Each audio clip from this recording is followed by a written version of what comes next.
Mari kita lihat buktinya dulu ya. Oke, first observe that a cycle of length n has order n. Verify this yourself. Bener nggak? Cycle dengan panjang n itu ordernya adalah n. Iya. Kalau kita punya 1, 2, 3 aja gitu ya. Ini kalau dipangkatkan 2 hasilnya apa? Identitas. 1, 2, 3. Apa? 1, 3, 2. Iya, 1, 1, 3, 2. Terus makan 3.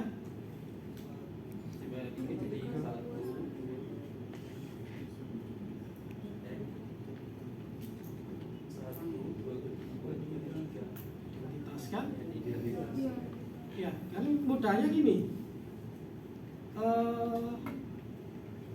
Kalau ini dipangkatkan 2, itu kan berarti 1 itu dioperasi di 2 kali kan, jadinya kan 1 itu dibawa ke alfa kuadrat dari 1 kan. Ya kan?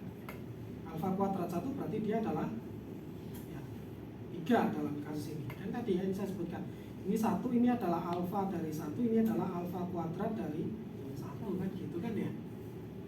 Ini juga gitu, 2 ini ketiga, kalau dikuadratkan ya tinggal alfa kuadrat dari 2 gitu. Ya, alfa kuadrat dari 2 apa? Ini adalah 2, ini adalah alfa 2 ya berarti ini adalah alfa kuadrat dari 2. Seterusnya kan gitu ya. Sehingga dengan mudah saudara bisa membuktikan bahwa kalau ini adalah A1, A2 sampai dengan AN ya, saudara kan bisa dengan mudah membuktikan bahwa kali ini adalah alfa gitu ya. Ini adalah alfa gitu. Maka alfa pangkat n dari A1 ini pasti yang A1 lagi. Karena kan ini adalah alfa pangkat n-1 dari A1 kan di situ. Ya, sehingga ya alfa pangkat n dari A1 ya pasti A1 lagi. Alfa pangkat n dari A2. Ingat berarti di sini adalah alfa pangkat n-2 dari A2. Ini adalah alfa pangkat n-1 dari A2, sehingga A2 sendiri adalah alfa pangkat n dari A2 dan seterusnya. Ya, sketch of proof-nya seperti itu. Makanya dia bilang verify this yourself. Ya, memang sederhana. Kalau saudara paham dengan yang di atas tadi, gitu ya. Ingat sekali lagi saya sampaikan bahwa kalau kita punya cycle seperti ini adalah alfa, gitu ya. Ya, kita ingat punya hubungan bahwa A2 adalah alfa dari A1. A3 adalah alfa kuadrat dari A1, A4 itu adalah alfa pangkat 3 dari A1 dan seterusnya. Sampai yang di AN itu adalah alfa pangkat N-1 dari A1.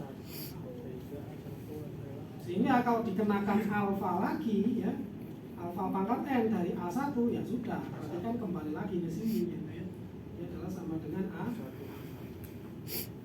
Ini diingat ya. Nah, kalau berangkatnya dari A2 bagaimana ya, ingat gitu bahwa alfa dari A2 itu adalah A3 gitu kan.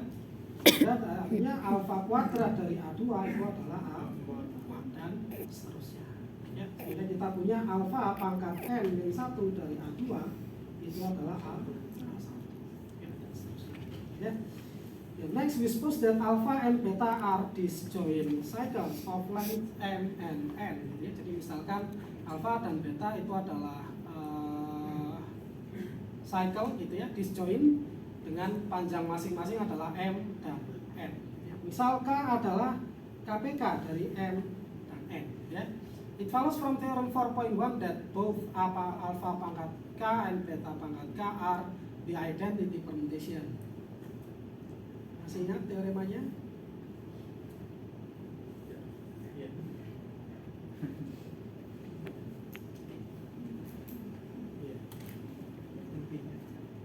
Benar nggak alfa pangkat K-nya identitas? Benar, karena K-nya M dikali suatu bulan. Ya, karena K-nya adalah kelipatan dari N. Gitu. Ingat, alfa pangkat N pasti identitas kan di situ? Iya. Kan di situ perhatikan kembali ya, alfa adalah sikel dengan panjang n. Ya, berarti menurut kalimat pertama, Alfa pangkat M identitas kan di situ. Ya. Ya. Beta pangkat N juga itu. Jadi ya kalimat pertama harus paham dulu bahwa cycle dengan panjang n itu ordernya adalah n. Nah, sekarang kita punya alfa itu adalah cycle dengan panjang m. Berarti alfa pangkat m adalah identitas. Nah, ingat di teorema 4.1 gitu ya. Kalau alfa pangkat I adalah identitas, maka alfa pangkat K kali I ini juga sama dengan identitas. Lah, K itu kan KPK-nya dari M dan N. Berarti K adalah kelipatan dari M. Berarti alfa pangkat K sama dengan identitas. Benar ya dari sini ya. Nah, kemudian begitu pula dengan beta. Beta tadi beta tadi panjangnya adalah N, berarti beta pangkat N sama dengan identitas, gitu ya. Sehingga beta pangkat K itu juga merupakan identitas. Oke, paham sampai sini? Oke, jadi alfa pangkat K identitas, beta pangkat K juga identitas, gitu ya. Nah, karena A dan beta, karena alfa dan beta komutatif, ingat tadi bahwa dua cycle yang disjoin itu komutatif. Berarti alfa dan beta kan disjoin ya bilangnya ya. Sehingga alfa beta sama dengan beta alfa. Sehingga saudara punya alfa beta pangkat K itu sama dengan alfa pangkat K beta pangkat K. Ya, berarti dia sama dengan identitas. Ya, akhirnya kita punya di situ. Thus we know by corollary 2 of theorem 4.1 gitu ya. The order of AP let us call it T must divide K.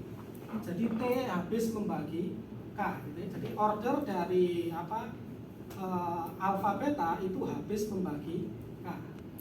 Ya, kemudian kita lihat lanjutannya. But then alfa beta pangkat T itu sama dengan alfa pangkat T beta pangkat T. Sama dengan identitas ya. Since alpha and beta are disjoint, we know that alpha pangkat T fix the elements of B. Maksudnya gini, misalkan saya punya data tadi ya di S6, saya punya cycle 1, 2, 3, 4, 5, 6 gitu ya. Artinya apa? Kalau ini adalah alpha dan ini adalah beta gitu. Beta ini kan sebenarnya kalau kita tuliskan elemennya kan gini ya. Ini kan ada elemen yang belum tertulis yaitu 1 dibawa ke 1, 2 ke 2, 3 ke 3, 4 ke 5, 5 ke 6, 6 ke 4. Ini juga begitu kan. 1, 2, 3 ini kan ada elemen yang tidak tertulis yaitu 4 dibawa ke 4, 5 dibawa ke 5, 6 dibawa ke 6. Nah, yang dimaksud beta fixes element of alpha itu artinya beta 1 sama dengan 1, beta 2 sama dengan 2, beta 3 itu sama dengan 3. Ini yang dimaksud fixes di situ.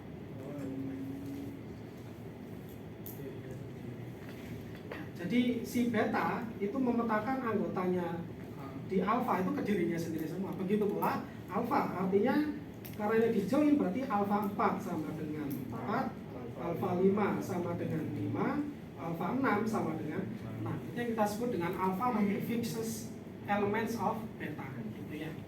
Jadi kita kembali ke buktinya gitu ya, karena itu disjoin, we know that alfa pangkat T itu akan fix elemen of beta, sementara si beta pangkat T itu fixes elemen of alpha gitu ya.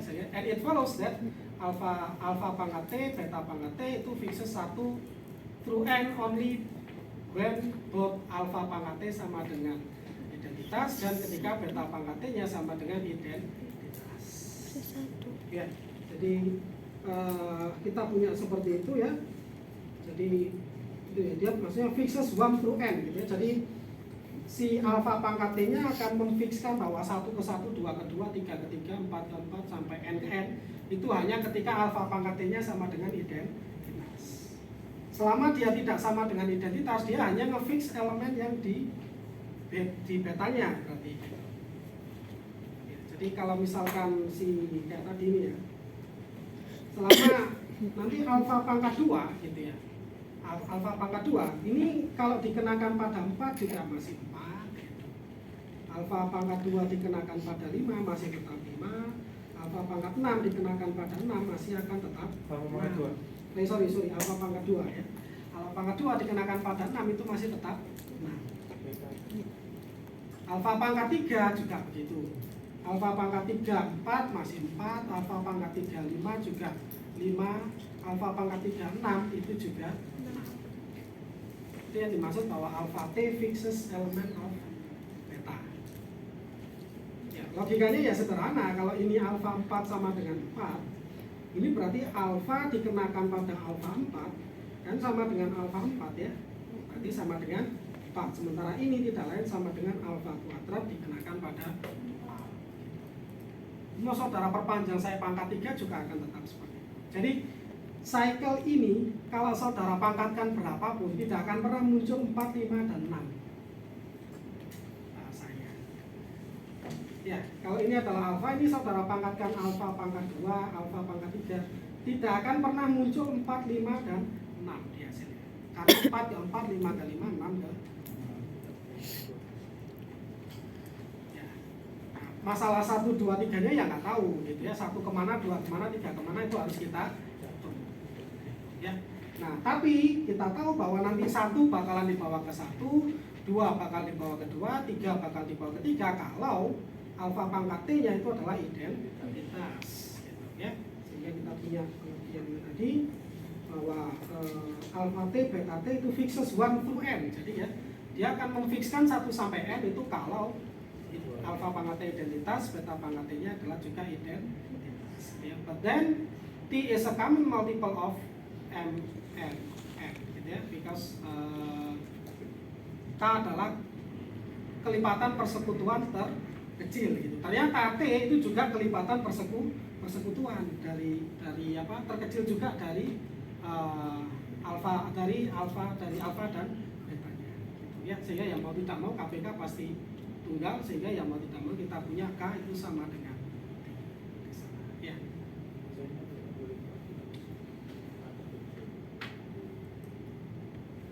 Jadi T adalah common multiple-nya M dan N terlebih dahulu. Karena kita punya itu alfa pangkat T sama dengan identitas, beta pangkat T itu juga sama dengan identitas gitu ya. Maka mau nggak mau T pasti adalah kelipatan persekutuan dari M dan N. Gitu, ya. Nah, karena K adalah kelipatan persekutuan terkecil ya berarti kita punya K-nya kurang dari sama dengan T. Gitu. Padahal di atas tadi kita punya T-nya membagi K ya tadi kalau misalnya di atas ya. Iya. Jadi di atas kita punya T membagi K. Nah ini ya. T must divide K berarti artinya di sini T kurang dari sama dengan K. Sementara di sini kita punya T lebih besar sama dengan K. Sehingga disimpulkan K sama dengan T. Ya.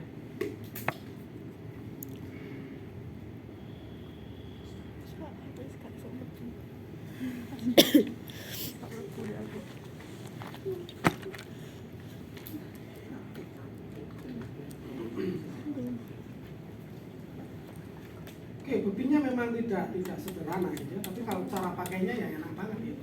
Pakai pokoknya kalau permutasinya komposisi antara cycle disjoint dengan panjangnya 4, 3, 2 ya berarti warnanya 12 gitu.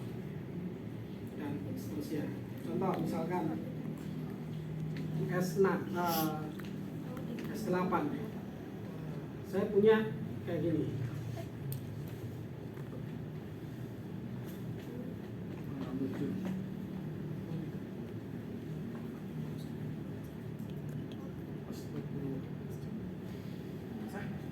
Ordernya berapa? Kalau saya punya sigmanya seperti ini.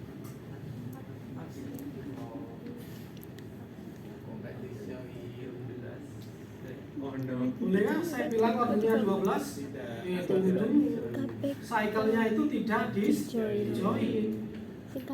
Ya, walaupun panjangnya adalah 4, 4 dan 3, tapi cycle-nya tidak disjoint. Ya, kita ubah dulu jadi cycle disjoint. Ya. Cek coba, 1 dibawa kemana itu? 1 ke 2, Saudara sekali lagi gitu ya. Kalau tidak muncul itu sebenarnya cukup dilihat di terakhir doang gitu. Iya. Di depan kan nggak muncul itu, 1 nggak muncul, berarti masih 1 ke 1, 1 ke 2. 1 ya, tinggal lihat yang muncul aja gitu. Ya, berarti 1 ke 2. lihat 2. 2 ke 3. Nah, muncul kan di 2 yang belakang gitu ya, berarti 2 ke 3 ke 7. Kenapa 3 ke 7? Karena di belakang udah nggak ada 7 lagi kan itu. Iya. Berarti ini pasti 3 ke 7. Coba cek 7 kemana? 8. 8, karena di belakangnya tidak ada 8. 8 lagi. Berarti 3 ke 8. Terus 8 itu 3 ke 5. 3 ke 5.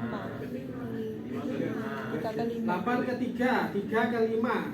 Sudah selesai, karena belakang kan nggak muncul 5 lagi. Berarti 8 ke 5. terus 5. 5 ke 4, 4 ke 1. Sudah tutup. Berarti tuh di sini ya. Kan 5 ke 1 kan berarti yang belum muncul berapa itu? 4 dan 6 berarti ya. Kita cek 4 dulu. 6 di sini ya. 6 jelas ke 6 ke 6 ke 4 jelas di situ ya. 4. Kan ini ada ya. Ya. Lainnya nggak ada lagi loh di situ. Ya.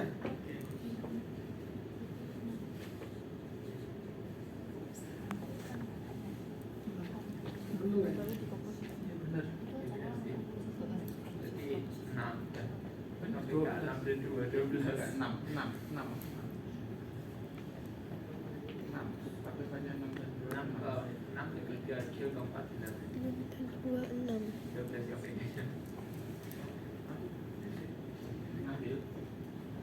Berarti berapa ordernya? 6. Karena 3 KPK antara 6 dan ya. Jadi kalau ketemu dia ternyata apa itu tidak disjoin, ya diubah dulu ke dalam cycle yang disjoin. Jangan tiba-tiba ketipu langsung panjangnya 3, 4, 3 berarti KPK-nya 12. Dulu cycle-nya harus dipastikan dia disjoin. Dia kayak mau kayak. Ya.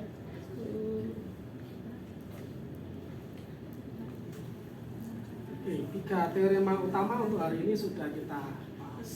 Ya. Minggu depan silakan baca tentang apa itu transposisi ya, product of two cycles, transposisi, kemudian apa itu permutasi genap, permutasi ganjil. Dan minggu depan saya akan coba tunjukkan ke saudara bagaimana caranya memakai matematika untuk menyelesaikan problem dalam game.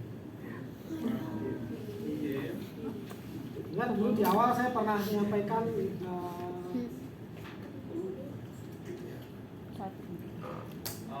yang kayak gini ya. Oh, yang anu yang 1, 2, 3, 4, 5, 6, 7, 8, 9, 10, 11, 12, 13, ini 15, ini 14. Ini yang kosong. Ya.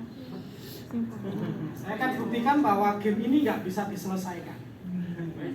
Kecuali saudara membongkar itu kemudian menata ulang, ya. Iya. Tapi selama hanya menggeser itu memanfaatkan yang kosong, tidak akan pernah dia jadi 14 dan 15 itu kembali.